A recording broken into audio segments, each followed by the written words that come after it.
Einen wunderschönen guten Morgen. Das war aber schlecht. Nochmal? Okay. Gut. Sag du einfach guten Morgen. 1. Sag du, ich habe schon guten Morgen. Guten Morgen. Gut, jetzt hast du unsere Zuschauer angeschrien. Vielen Dank. So, wir hoffen, ihr habt einen wunderschönen guten Morgen tatsächlich und einen schönen Start in den Tag, ja, wie immer. Und heute besonders, denn es ist Blackpink Day? Mittwoch. Kommunikation funktioniert fabelhaft. Kann man nicht anders bezeichnen. So, genau, es ist Mittwoch und heute gibt es eben als Special, weil ihr euch das natürlich auch schon sehr oft gewünscht habt. Und das ist das letzte Musikvideo, das wir noch nicht analysiert haben, von Blackpink. Und zwar Playing with Fire.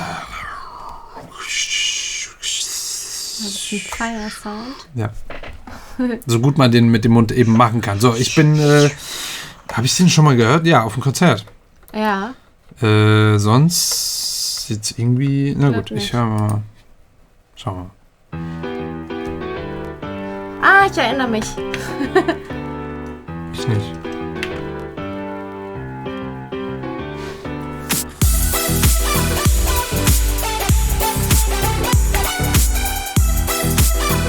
Viel lauter, ne?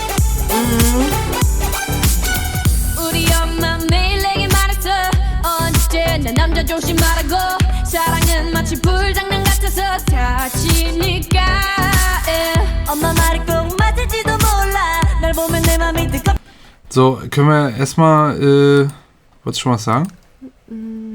Nicht unbedingt. Okay. Also das ist ein Klavier, ne? Ein Piano. Und auf das, was das Piano hier harmonisch schön einspielt, kommen dann eben die Drums, es läuft die ganze Zeit und dann eben diese Synthesizer-Melodie oben drüber, dieses Ding, Ding, Ding, Ding, Ding.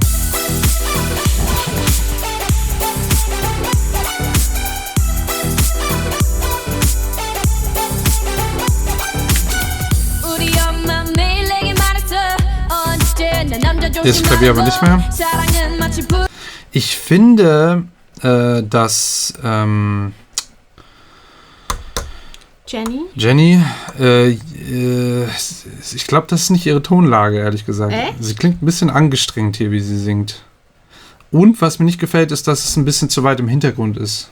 Ich finde, es könnte präsenter vorne klingen. Die Stimme? Ja, aber ist mir beim K-Pop schon einige Male aufgefallen, dass sie das sowieso gerne machen, dass die Stimme mehr Raum bekommt, also mehr Reverb. Und im Mix dann nicht ganz so weit nach vorne gepflastert in die Fresse ist. Die Amis machen das halt sehr gerne so.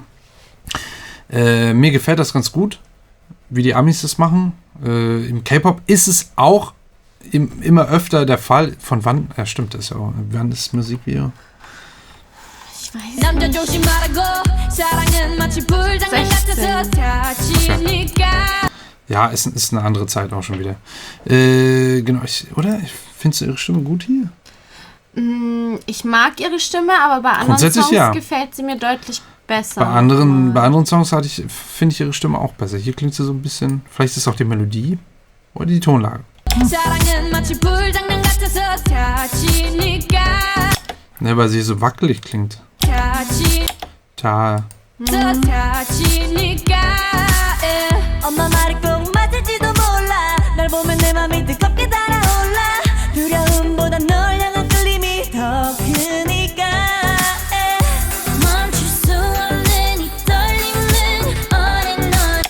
Okay, diese Sparkles, die hier im Hintergrund zu sehen und zu hören sind tatsächlich.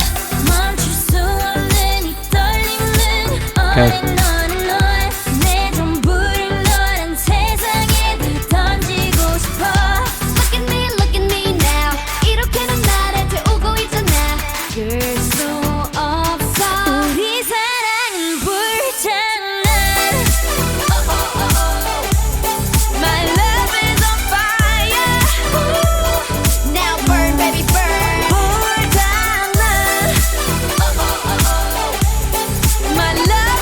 Na, das ist so ein... Da auch ihre Stimme. Ja. Mit diesem My Love is on Fire. My love is on fire.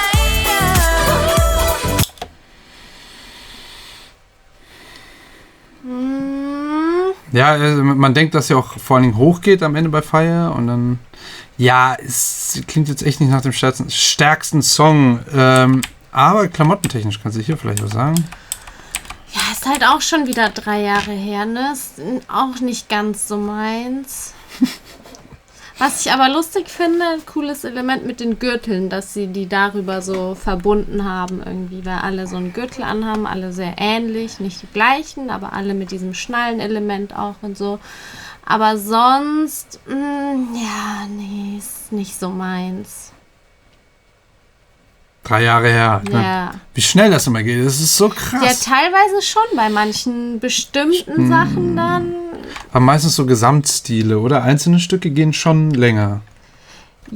Oder? Ja, jein. Nee, es kommt wirklich drauf an, weil bei den beiden ist jetzt zum Beispiel auch so, ist ja einfach nur die Bluse. Ja. Bei beiden. Ist ja auch wieder so ein einzelnes Stück. Aber weil es halt, weiß ich nicht, ist irgendwie vielleicht vorbei. In einer anderen Kombi hätte es vielleicht gepasst. Nee, ist vorbei. Sorry. Komplett. Ja, schon. Ja, gut. Ist ja Lisa und Jenny. Das ist auch Jenny, ja. Aber ich finde Jennys Haare schön hier.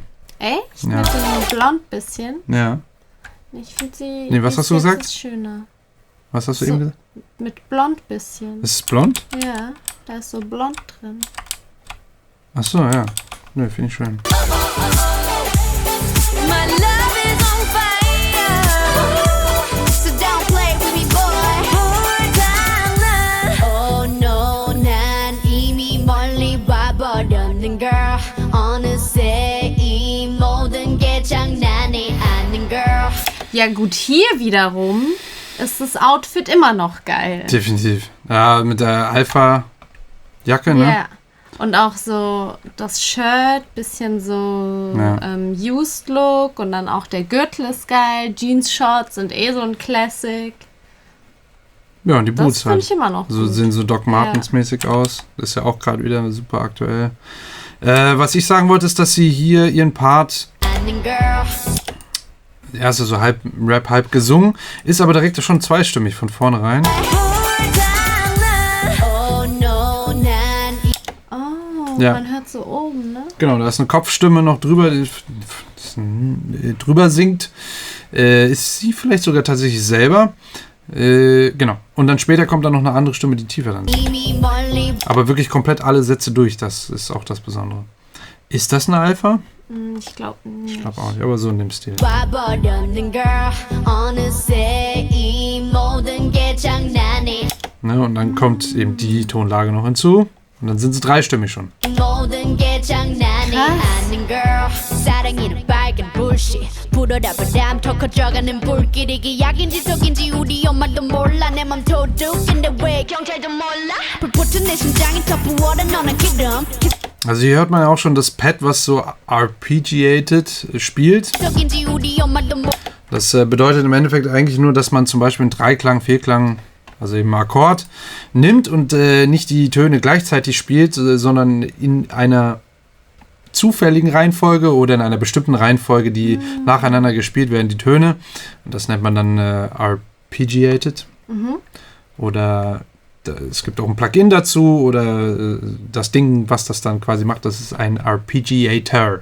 RPG. Und das Besondere hier auf den Klang ist, dass dann eben die Höhen rausgeschnitten sind und dass genau dieses Instrument später auch genau gleich weiterspielt, einfach nur aber die höheren Frequenzen wieder drin sind und es dann vielleicht so wirkt, als ob es ein anderes Instrument wäre oder man hört es dann zumindest eher. 길이 기약인지 속인지 Das 우리 hier. 엄마도 몰라 내 맘 도둑인데 왜 경찰도 몰라 Jetzt ist auf. 불붙은 내 심장이 더 부어라 너는 기름 Kissing while I diss him I don't know but I miss him 중독을 넘어서 네 사랑은 crack 내 심장의 색깔은 black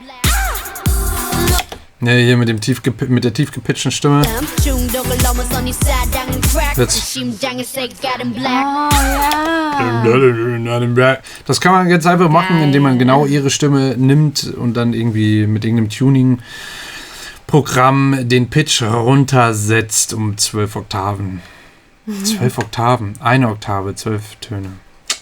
넘어서 네 사랑은 crack 내 심장의 색깔은 black 멈출 수 없는 이 떨림 Auch hier wieder mit der Stimme, ne, als Riser benutzt vor dieses. 멈출 수 없는 black 멈출 수 없는 이 떨림은 on and on and on 내 전부를 너란 불길 속으로 던지고 싶어 Look at me, look at me Wer hat jetzt gesungen? Jenny.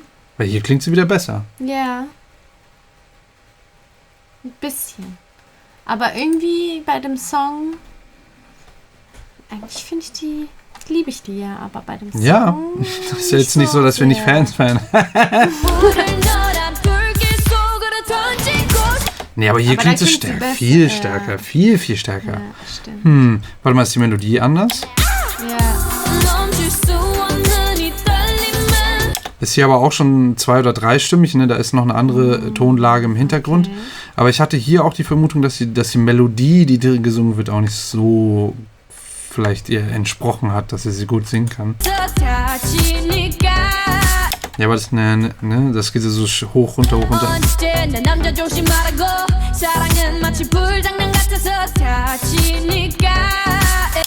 Nee, krass, klingt sie ganz anders.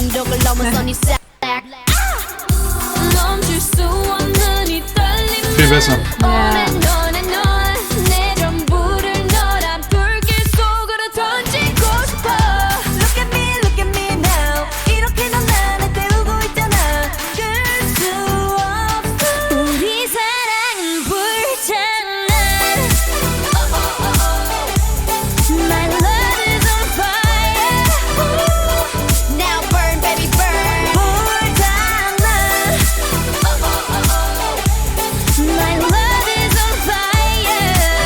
Die klingen super.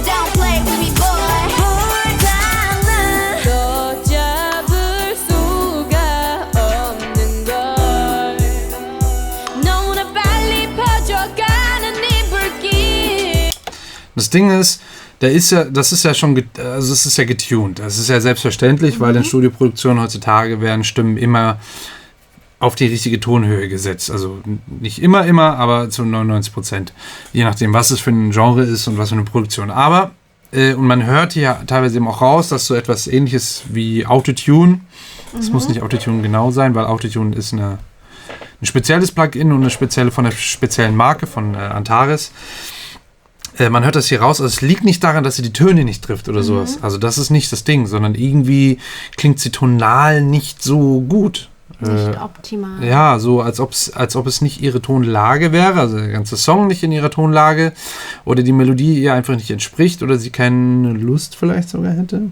Vielleicht fühlte sie den Song nicht so sehr und so. Sowas kann halt mit einspielen. Also das sind ja jetzt nur Vermutungen, Ja, aber ich glaube, so Melodie macht viel aus. Wenn man die irgendwie nicht reinkommt oder so. das sowieso. Schwer. Für einen Künstler, für einen Sänger immer sehr schwer, kenne ich selber. Ist nicht so geil. Und wenn man dann nicht gut reinkommt in die Melodien, die nicht versteht oder sie einfach nicht fühlt, und dann fühlt man den ganzen Rest des Songs dann schon auch vielleicht nicht mehr und dann klingt die Stimme auch direkt ganz anders. Also man muss aber auch sagen, es ist 3 Jahre her. Vielleicht liegt es auch daran, vielleicht war sie gesanglich da einfach nochmal anders unterwegs. Weil sonst wäre mir das nie aufgefallen, dass sie irgendwie bei den mir ist aktuellen auch Sachen... auf dem Konzert nicht aufgefallen, dass ihre Stimme irgendwann mal falsch geklungen hätte oder so. Oder eben, ja, nicht so euphorisch oder so. Also halt, ne, sonst klingt ja mega on point. Also mir ist nie aufgefallen, also ich hatte nie zur Menge, dass einer der Mädels irgendwie schlecht singt. So. Deswegen bin ich jetzt gerade selber verwundert, dass sie auf dem Song irgendwie gerade am Anfang nicht so stark klingt. Der andere Part war besser, aber ja, hier jetzt ist es auch wieder so ein bisschen so wackelig, finde ich.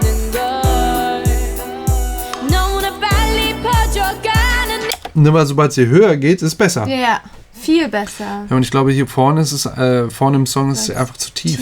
Ja, deswegen meine ich die Tonlage nicht so geil für sie.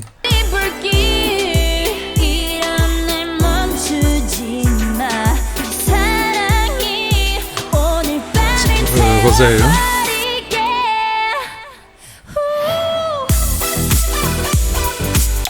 Hä? Weißt du nicht? Keine Ahnung. Sehen so anders aus, oder was? Wegen den Haarfarben. Ach Ach so, Rosie. Ja, Ja. Rosé dachte ich. Letztens wurde mir gesagt Rosie. Wie wir immer hin und her gerissen werden. Mann, Leute, entscheidet euch mal. Rosé oder Rosie? Weil hier singt, also sie singt zum Beispiel super hier.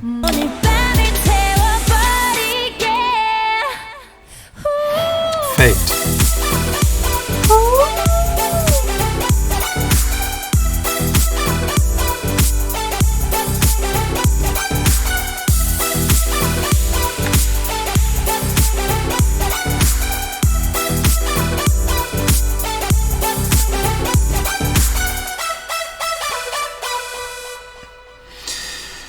Ja, ist halt tatsächlich ohne Überraschung sehr, sehr geradlinige Nummer, muss man sagen, in so ein 100, wahrscheinlich 100, zwischen 100 und 110 BPM Ding, dass man eben genau diesen Groove hat. Deswegen kann man da auch nicht diese Halftime-Spielereien machen, dass man da so einen Trap-Part dann plötzlich drin hat oder so. Aber dafür hat man dann diesen groovigen Das ist halt das Coole bei dem Tempo. Da gibt es das hat man mal irgendwie, da gab es Studien, dass 108 BPM ist dann genau dieser Groove, der auch von Menschen dann und so. Naja, auf jeden Fall. Okay. Runde Nummer, so sehr linear aufgebaut, keine krassen Überraschungen. Meiner Meinung nach nicht die stärkste Nummer von Blackpink. Nee, ich fand's... Aber das wussten wir vorher schon. Also ich höre Du oder Kill This Love viel lieber. Ja. Kill This Love, Du. Oder von Jenny Solo zum Beispiel. Oh, Solo. Solo, ja, also wow, heftig. Ja, hätte fast Ihre vergessen, Stimme. ihre Stimme, ja. Deswegen wundert es mich wirklich, dass sie bei dem Song hier gerade am Anfang so ein bisschen rumeiert, aber ich will nicht selber weiter drauf rumeiern, deswegen sage ich es nicht nochmal, aber es erstaunt mich einfach wirklich. Ja. Ich finde es echt ein bisschen komisch. Naja, gut. Auf jeden Fall war es das, glaube ich. Willst du noch was sagen, klamottentechnisch? Nee. Warst du ja nicht so überzeugt, dass das können wir schon mal so abschließend sagen. Ja, ist ja auch 3 Jahre her, so da darf sich ja auch mal was tun, aber ist jetzt auch outfit-technisch nicht mein Lieblingssong. Ja, Lieblingsvideo und sie hat sogar einen Gürtel um den Hals herum in der einen Szene, habe ich gesehen. Bis auf Lisas Outfit in ihrem Rap-Part. Ja. Ja, weil es halt aktuell auch ist. Ja.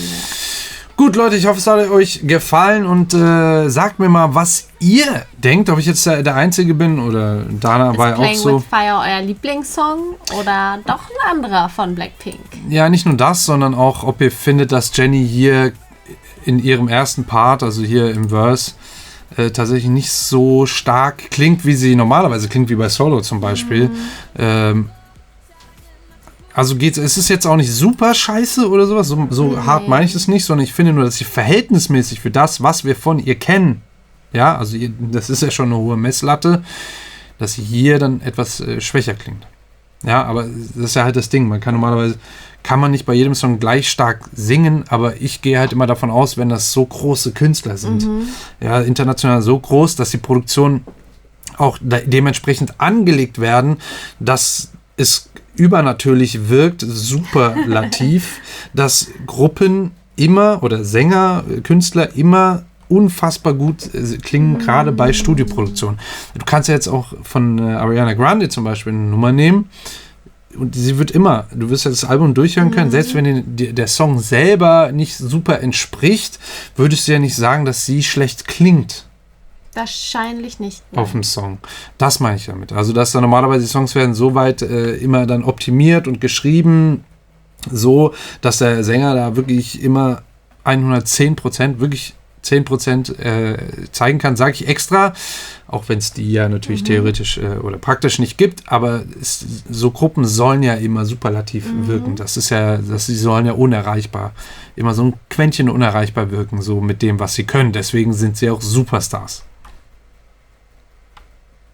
Amen. Ja, vielen Dank. Ansonsten, mir fällt nichts weiter ein. Checkt unten die Infobox mal ab, wenn ihr da nochmal ein paar Links findet, dann behaltet sie für euch. Bestimmt ist da auch Dana verlinkt und auch andere Kanäle von mir, wie zum Beispiel Instagram. Seid ihr richtig eingeschlafen, muss ich mal sagen. Folgt mir auf Instagram. Ich habe das Gefühl, ich mache die Storys nur noch für mich. Ja, so wenig Leute folgen. guck die auch nicht mehr. Spaß, ich gucke jede Story direkt hochgeladen. So, okay, sind die genug? Ja. Auf jeden Fall und genau, DMs und so weiter kommen da auch zwar ab und zu mal noch welche rein, aber ihr könnt mir da schon schreiben. Ich versuche da so weit wie möglich mitzukommen, aber folgt mir da. Und da gibt es nämlich auch Stories hier mit Background-Videos, wenn wir unterwegs sind, jetzt wo das Wetter dann auch wieder gut ist. Habe ich letztens Teaser gesehen. zum Beispiel auch. Und wenn man jetzt, wo das Wetter gut ist, ist man dann auch vielleicht mal öfter draußen mit ein paar Leuten unterwegs und so weiter, die ihr vielleicht auch mal kennt oder nicht kennt. Ne? Also das ist ja auch mal ganz interessant. Wir sind ja auch gut vernetzt hier in Köln mit der ganzen Szene. So, vielen Dank. Lasst gerne sonst ein Abo da, falls ihr es noch nicht gemacht habt und vergessen habt. Und Glöckchen lohnt sich. Definitiv. Es gibt doch ab und zu mal noch Videos, die dazwischen kommen. Danke. Tschüss. Tschüss.